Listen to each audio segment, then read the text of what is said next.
An extremely important verb in Greek is the verb eİmī, or with the modern pronunciation, eİmī. This verb means I am, or you are, or he is, or she is, or it is. This verb does not help us learn any of the forms of any other verbs. It is unique in its conjugation. But it's so significant in the New Testament that we need to learn this verb all by itself. So let's look at the forms. It's the present active indicative of eİmī or eİmī. First, the present active indicative, first person singular, is eİmī. The second person singular is e. The third person singular is estin. The first person plural is esmen.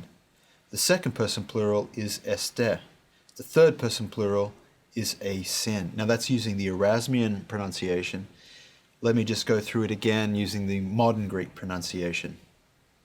eİmī, I, estin, esmen, este, eİsin. The meanings: I am, first person singular. You are, second singular. He is, she is, or it is, third singular. We are, first plural. You, plural, are, second plural. And they are, third plural. So as I mentioned, these forms are distinct. There are no other verbs that look like this.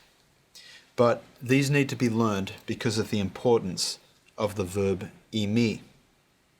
A couple of other things to note. First, if you look at the second person singular form, it is a diphthong, epsilon iota, with a smooth breathing and a circumflex over the top.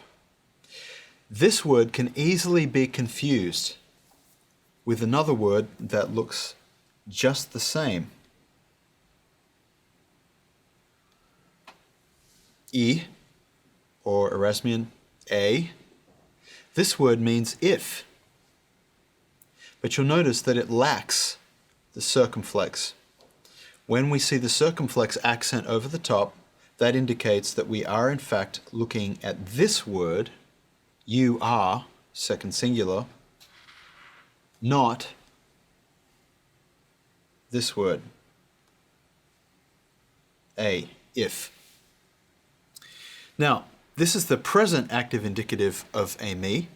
Let's look at the imperfect active indicative. The imperfect active indicative of eİmī is as follows. First, I will read it using the Erasmian pronunciation. Emen, es, en, emen, emetha. It could be either of those forms for the first plural. Ete, esan. With the modern Greek pronunciation, we have imin, is, in, imen, or imetha, ite, isan.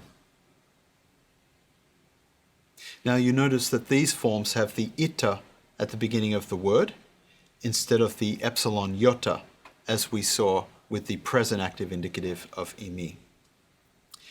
And this is translated, I was, in the first singular plural, you were, he was, she was, it was, third singular, we were, you were, and they were.